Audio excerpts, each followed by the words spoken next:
সুখ দুঃখ মিলেই মানুষের জীবন। আর মানুষকে বাঁচতে হলে সেই সুখ দুঃখের সাথে সংগ্রাম করেই বাঁচতে হয়। আসসালামু আলাইকুম, সবাই কেমন আছেন? আশা করব আল্লাহর রহমতে দেশ এবং দেশের বাইরে যে যেখানে আছেন সবাই ভালো আছেন। সবাইকে আবার ওয়েলকাম জানাচ্ছি আমার ডেইলি ব্লগ দেখার জন্য জারান জারাস মম পেজ থেকে। আজকের থেকে আমি আবারও আমার এই ব্লগিং লাইফটা কন্টিনিউ করব ইনশাল্লাহ। তাই আশা করব এখন পর্যন্ত যারা আমার পেজটাকে ফলো দেননি তারা অবশ্যই আমার পেজটাকে ফলো করবেন আর আমার ইউটিউব চ্যানেলটাকে সাবস্ক্রাইব করে সাথে থাকবেন ইনশাল্লাহ। আমি হঠাৎ করেই একদম ব্লগিং লাইফ থেকে দূরে চলে গেছি। কিছুতেই আমি কাজে মন বসাতে পারতেছিলাম না, কিন্তু একটা সময় আমার এই ব্লগিংটা খুবই ভালো লাগতো। মন চাইতো সবসময় ব্লগ নিয়ে থাকি। কিন্তু এবার কোরবানির ঈদের পরের দিন আমার সাথে এমন একটা ঘটনা ঘটে গেছে যেটার জন্য আমার পরিবার না প্রস্তুত ছিল, না আমি প্রস্তুত ছিলাম, না আশেপাশের মানুষ। প্রবাদ আছে, রাখে আল্লাহ মারেকে। সত্যি তাই।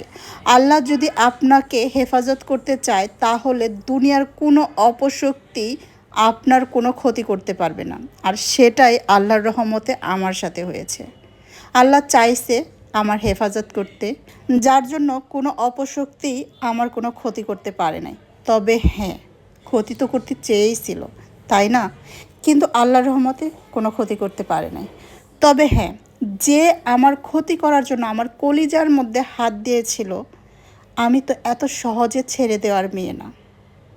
আমি তাকে দেখে নিব, শেষ অবধি পর্যন্ত আমি ফাইট করব, শুধু আমার এই কলিজায় হাত দেওয়ার কারণে ইনশাল্লাহ। আমার কুষ্টিয়া শহরটা খুবই ভালো লাগতো। সময় পেলেই, সুযোগ পেলেই আমি ছুটে যেতাম কুষ্টিয়া শহরে। কিন্তু ঈদের পরের দিন আমার সাথে যে ঘটনাটা ঘটছে, এখন আমাকে যদি কেউ জিজ্ঞেস করে সব থেকে ঘৃণিত শহর কোনটা, আমি বলবো কুষ্টিয়া শহর। এবং সেইখানকার কিছু মানুষ যারা চাইলেই তখন অনেক কিছু করতে পারতো, কিন্তু করে নাই। যাক, তাতে আমার কোনো আফসোস নাই।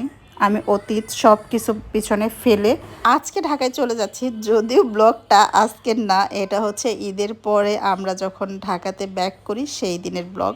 তো আমি ওই যে বললাম যে আমার একদমই ভালো লাগতো না ব্লগিং করতে, যার জন্য নতুন করে আমার আর কোনো ব্লগ রেডি করা ছিল না।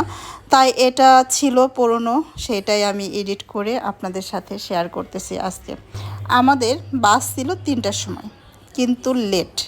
মাঝে মাঝে না বাস লেট হলেও অনেক উপকার হয়, সেটা আজকে প্রমাণ হলো।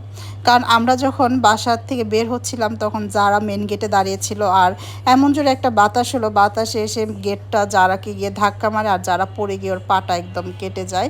আর মেয়েটা খুব কান্নাকাটি করতেছিল। ওই মুহূর্তে বাস যদি চলে আসতো তাহলে আমাদের জন্য প্রবলেম হয়ে যেত, হয়তো আজকে আমরা বাস মিস করতাম। তারপরে যাই হোক, আল্লাহর রহমতে কাউন্টার থেকে আমাদের কল আসে যে আপনারা 1 ঘন্টা পরে বের হন। তারপরে আমরা ধীরে সুস্থে যারাকে একটু প্রাইমারি ট্রিটমেন্ট দিয়ে তারপরে হচ্ছে বাসের উদ্দেশ্যে রওনা দিই, এবং এসে দেখি আরও লেট।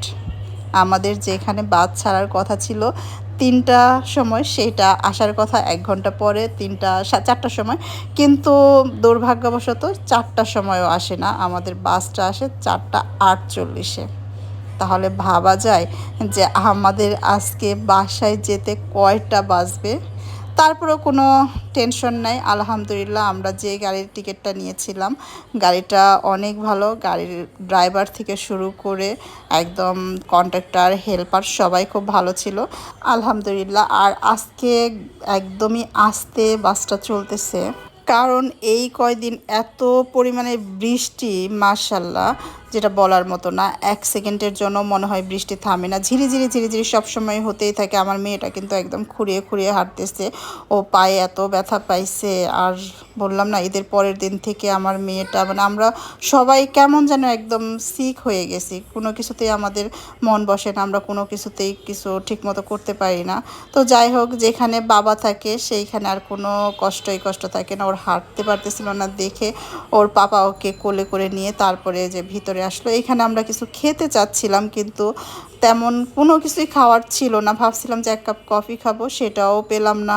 তারপরে যারাকে বললাম যে মামুনি তুমি আইসক্রিম খাবে কি না, সে আইসক্রিমও খাবে না। কিন্তু আমি সিঙ্গারা দেখলাম, গরম গরম সিঙ্গারা আর সমোসা। সেই সিঙ্গারা আর সমোসা খাওয়া শেষ করে এই যে আবার বাসে উঠে বসলাম, আমাদের যাত্রা আবার শুরু। কিন্তু এত পরিমাণে বৃষ্টি হচ্ছিল, খুব ভয় লাগতেছিল। দেখতে দেখতে কিন্তু আমরা একদম পদ্মা সেতুর উপরেই চলে আসছি। মাশাল্লাহ, রাত্রিবেলা পদ্মা সেতুর ভিউটা এত সুন্দর লাগে, আমার তো খুবই ভালো লাগতেছিল। আমি আমার ফোনটা সামনের কন্ট্রাক্টরকে দিয়ে বলেছিলাম যে ভাই আমাকে একটু পদ্মা সেতুর ভিডিওটা করে দেন। সে খুব সুন্দর করে ভিডিওটা করে দিয়েছিল, যদিও আমি ভিডিওটা শেয়ার করি নাই, অন্য কোনো সময় যদি ভালো লাগে তাহলে করব। সারা পথ খুব আরামেই আসছি। যেই সেতু পার হয়ে গেছে তারপর থেকে জ্যাম ছিল, জার্নিটা একটু কষ্ট হয়েছে ঢাকার ভিতরে ঢোকার পরে। তারপর যাই হোক আলহামদুলিল্লাহ সেফলিভাবে বাসায় চলে আসছি। এখন বাসায় যাব, ফ্রেশ হয়ে আম্মু আমাদের জন্য খাবার রান্না করে দিছে, সেইগুলো খেয়েই ঘুমায়া যাব। তো আজকের মতো আমার ব্লগটা এই পর্যন্তই। সবাই ভালো থাকবেন, সুস্থ থাকবেন। আল্লাহ হাফেজ, আসসালামু আলাইকুম।